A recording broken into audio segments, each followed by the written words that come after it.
Bom dia, boa noite, Shavua Tov, uma boa semana para todos. Shabbat Shalom, Mashiach Now, redenção completa, verdadeira para o mundo inteiro, aqui agora já. A pergunta dessa semana é um pouco óbvia, mas a resposta é surpreendente. Levar para cima ou trazer para baixo? Inclusive essa é uma imagem não de AI dessa vez, que está ligado com essa dubiedade de estar indo para cima ou descendo para baixo. A verdade é que a gente vai enfatizar a ideia de trazer para baixo mais do que levar para cima, como a gente vai ver em seguida. A gente está no projeto Likutei Sihot. Esse é o capítulo, volume 28 de livros do Rebbe de Lubavitch, com discursos racídicos. Essa é Parashat Baal Terá, que está justamente ligado com subir, né? Fazer subir, elevar. Essa é a rádio número 2.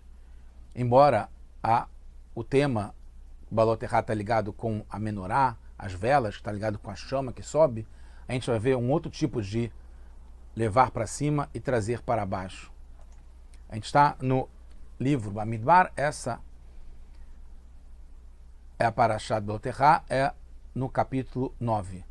Tem uma série de psukim que fala sobre o Pesach original, que a gente vê agora que tem a ver também, né? Vai dar Hashem el Moshe ben Bar Sinai, Hashem falou no Bar Sinai, no segundo ano, depois de sair do Egito, Barod Asharishon Emor, no primeiro mês, que a gente sabe que é o mês de Nissan, que é o mês da festa de Pesach.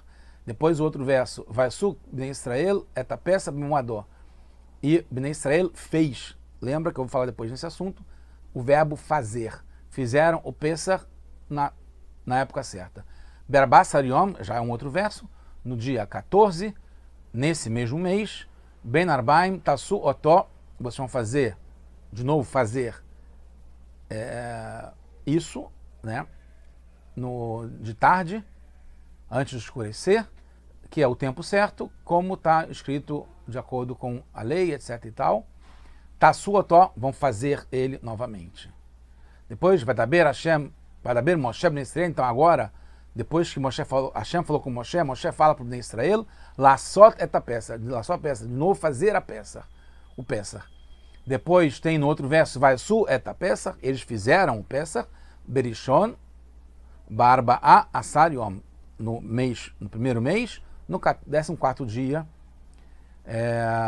de novo, de tarde, no Ber Sinai, como assim foi ordenado por Hashem para Moshe. E assim o fizeram, de novo, mais uma vez o fizeram. Aí depois tem dois últimos versos que falam uma coisa diferente. Vaihi Anashim Asher Ayut Meim, e foram pessoas que estavam impuras, Lenefesh Adam, uma impureza que você não percebe, é uma impureza de alma da pessoa. Só a peça, não puderam fazer a peça, fazer o Korban Pesach, mas não fala de Korban, fala fazer o Pesach.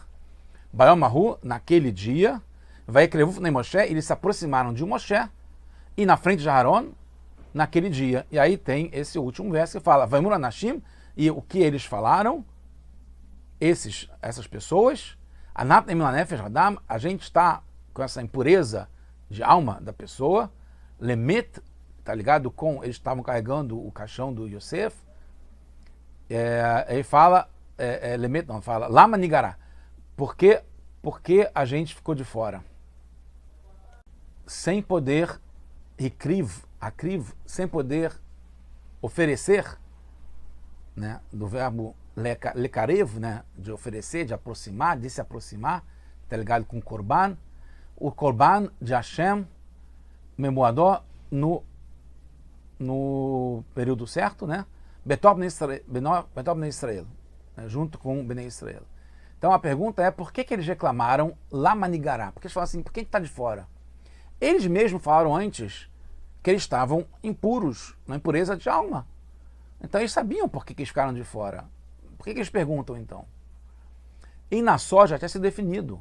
Veshlehum na Machané, foram mandados para fora do acampamento, todo aquele que tinha algum tipo de problema, e tinha lá aquele que é Tamelenefesh, aquele que é impuro, usava aquele que teve uma emissão de sêmen involuntário e tal, e aquele que está impuro. Então já está explicado que aquele que tem uma impureza de alma vai mandado para fora da Mahané, então não pode trazer o Corban. Porque eles estão perguntando e eles falam, a gente está impuro, por que a gente está mantido de fora? O Rashi, sobre esse passuque, que é o verso 7, fala, lá manigará, por que a gente ficou de fora?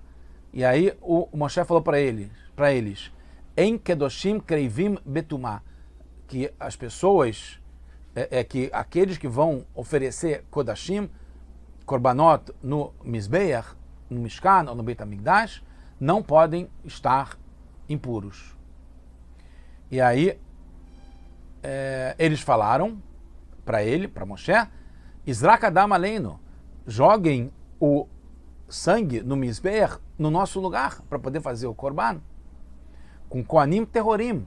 Tem versões diferentes do Rashi, aqui está já consertado para Terrorim, Kohanim que estão puros, e tem outra versão que fala que é Kohanim que estavam impuros. Ou, desculpa, não aqui. Aqui é Kohanim Terrorim puros, vai ralabassar la Terrorim, e vai comer a carne do Korban, os que estão puros. E na outra versão é os que estão impuros.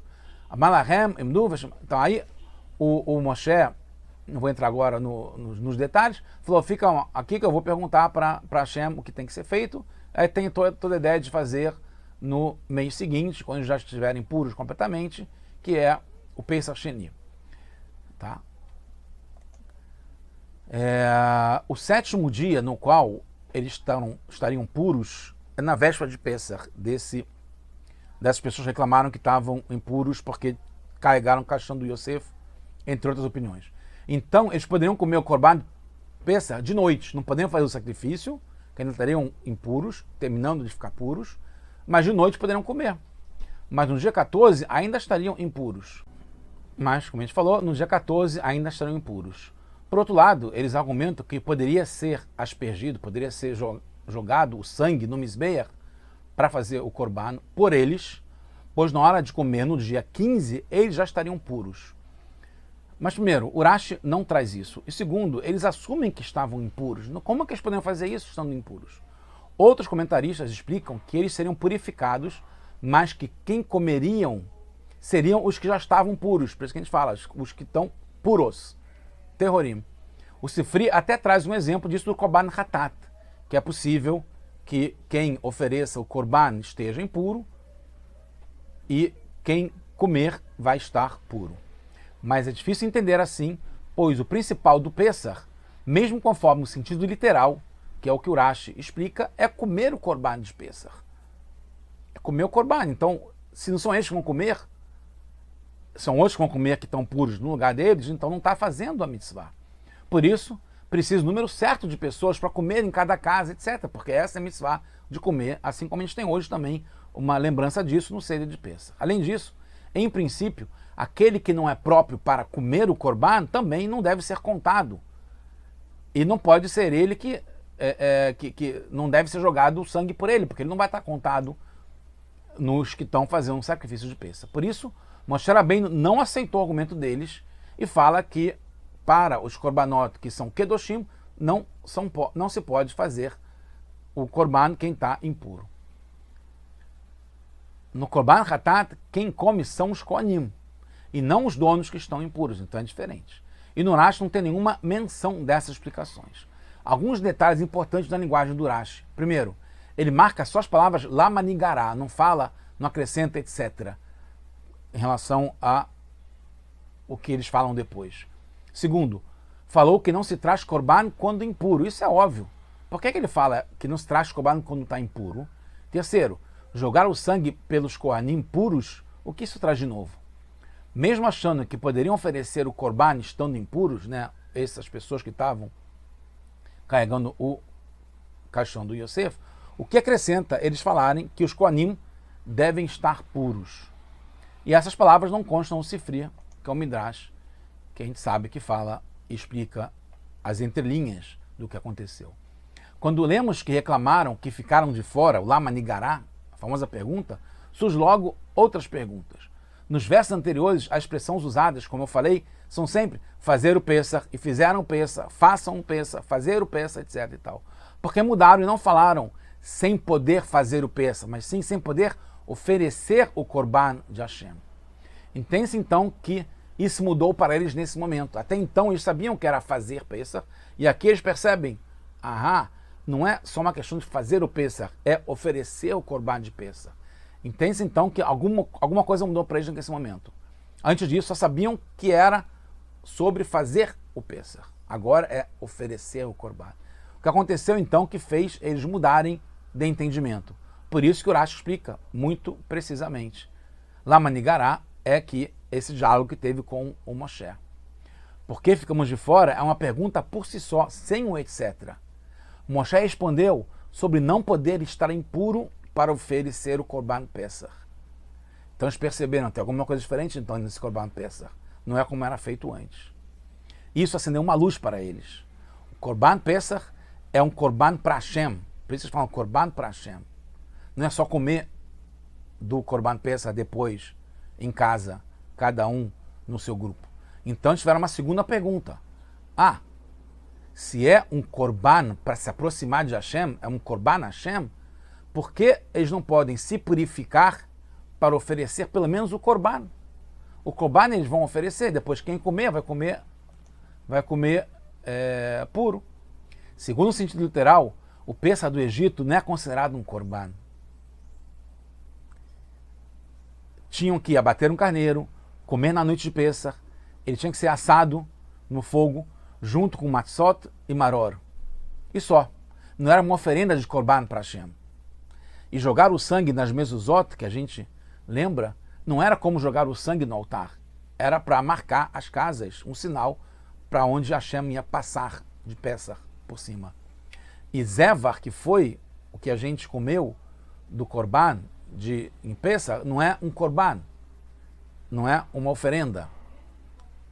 Essa foi a queixa dos que estavam impuros, porque foi no segundo ano, depois que saíram do Egito, e eles só tinham cumprido até então o Pesach no Egito. E lá, mesmo os impuros comiam o Corban Pesach nas suas casas. Então eles falaram, é a mesma coisa, porque a gente não pode comer, porque a gente está de fora. Não é o problema de estar impuro, porque a gente está de fora. A gente, mesmo impuro, poderia comer, como foi no Egito. Entende-se então que em Pesach existem dois assuntos diferentes, sem relação um com o outro. A gente oferece um Corban para Hashem, esse é o ponto fundamental, sobre o altar, como lembrança e agradecimento pela redenção do Egito, que Hashem passar pelas casas. Essa é o levar para cima. Aí depois tem o que é mais importante ainda, que é a mitzvah de comer o Pesach na noite do dia 15. Não necessariamente do Corban, assim como a gente tem hoje a matzá e o maror. Terminando, por que eles não poderiam oferecer só o Corban para Hashem, sem precisar entrar no Mishkan? Tem espaço para dizer que a oferenda do Corban de Pesach é a mitzvah por si só. Por isso, poderiam oferecer mesmo estando impuros, sem comer, como está numa das versões antigas do Rashi, que é os Temeim, os que estão impuros vão comer, porque eles podem comer, como foi no Pesach Rishon, o Pesach quando saiu do Egito. Mas, a gente vai entender, concluindo, o prazer mais sublime de cada um de nós e deles que reclamaram é quando a gente causa, através do nosso pão do sacrifício, aquilo que a gente oferece para Hashem, um aroma de prazer, Nachat Ruach, Re'er Nihor para Hashem, que ele falou e a gente fez a vontade dele. Isso que é o mais importante. A gente oferecer o Corban, elevar para cima e trazer para baixo o reconhecimento de Hashem que a gente está se oferecendo, se entregando para ele. E isso é um aroma perfumado, profundo, bom para ele. O significado principal de Pesach não é tanto a subida, levar para cima, oferecer o Corban, como foi feito antes também no Pesach Rishon, quando a gente saiu do Egito. Não é a oferenda para o altar com a gordura, o sangue, isso foi feito depois no Mishkan, no Beit HaMikdash, mas sim trazer para baixo, para esse corpo nosso físico, através da comida, a gente cumprindo o objetivo da criação do mundo, que foi fazer para Hashem uma moradia aqui nesse mundo, aqui embaixo. E isso está ligado com a gente levar para cima e trazer para baixo esse prazer de Hashem, para a gente sentir isso de uma forma material, física, aqui no mundo, aqui embaixo, que seja divino, com Mashiach já now.